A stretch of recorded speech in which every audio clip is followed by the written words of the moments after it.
პრემიუმ ხარისხის ქართული ღვინის ახალი ბრენდი გულორდავა Family Winery თბილისის გულში პირველ შოურუმს ხსნის. სივრცეში, რომელშიც თანამედროვე ესთეტიკა, მყუდრო ატმოსფერო და ტრადიცია ერწყმის ერთმანეთს, ღვინის მოყვარულებს ექნებათ შესაძლებლობა დააგემოვნონ და შეიძინონ ბრენდის ხელწერით შექმნილი მაღალი ხარისხის უნიკალური ღვინოები. 20 სტუმარზე გათვლილ შოურუმში, სადაც მთავარ როლში სწორედ ქართული ღვინოა, თავისი არომატული პროფილით, ტექსტურითა და უნიკალური იდენტობით სტუმრებს მყუდრო გარემოში შეეძლებათ ღვინის მრავალფეროვანი სახეობების დეგუსტაცია და პირდაპირ ბრენდიდან შეძენა. გულორდავა Family Winery-ის სივრცე პერიოდულად ღვინის პროფესიონალებს და ენთუზიასტებს დაეთმობათ, რომლებსაც აქ ღონისძიებების გამართვის შესაძლებლობა მიეცემათ. გულორდავა Family Winery-ის პირველი რთველი 2021 წელს შედგა.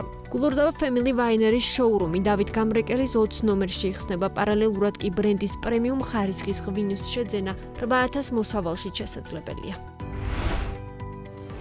საქართველოს ბანკი პარტნიორი ბიზნესების მხარდაჭერას რეგიონებში აქტიურ რეჟიმში აგრძელებს. ამჯერად ბანკის ფინანსური მხარდაჭერით გორში ახალი სავაჭრო ცენტრი Garden Mall-ი აშენდა. პროექტის ჯამური ღირებულება 12 მილიონი ლარია. პროექტის ფარგლებში გორში სამეფოს ქუჩა 70 ნომერში 4700 კვადრატულ მეტრ ფართობზე სავაჭრო ცენტრი აშენდა, სადაც არაერთი ადგილობრივი და საერთაშორისო ბრენდი, ასევე კავეას კინოთეატრი არის წარმოდგენილი.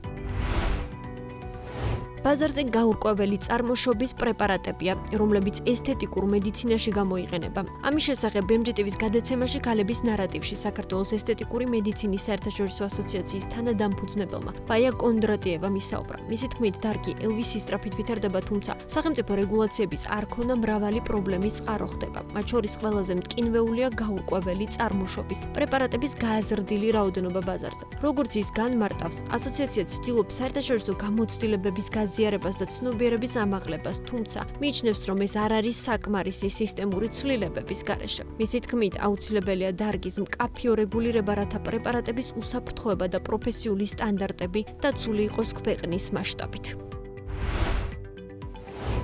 კახეთში თელავის მუნიციპალიტეტის სოფელ ვარდის უბანში მოქმედი სასტუმრო შატო მერე ისევ იყიდება. როგორც BMG-TV-ს გადაცემა წერტილში, ბიზნესმენმა გია პირადაშვილმა თქვა, შატო მერეს გაყიდვის გადაწყვეტილება არ შეუცვლია და ამის მიზეზი ქვეყანაში შექმნილი სიტუაციიდან გამომდინარე ტურიზმში არსებული ვითარება. გია პირადაშვილმა შატო მერეს გაყიდვის შესახებ ინფორმაცია პირველად 2024 წლის მარტში გაავრცელა. კომპანიის მმართველი პარტნიორი მაშინ BMG-სთან ამბობდა, რომ პროექტის საინვესტიციო ღირებულება $6 მილიონი იყო.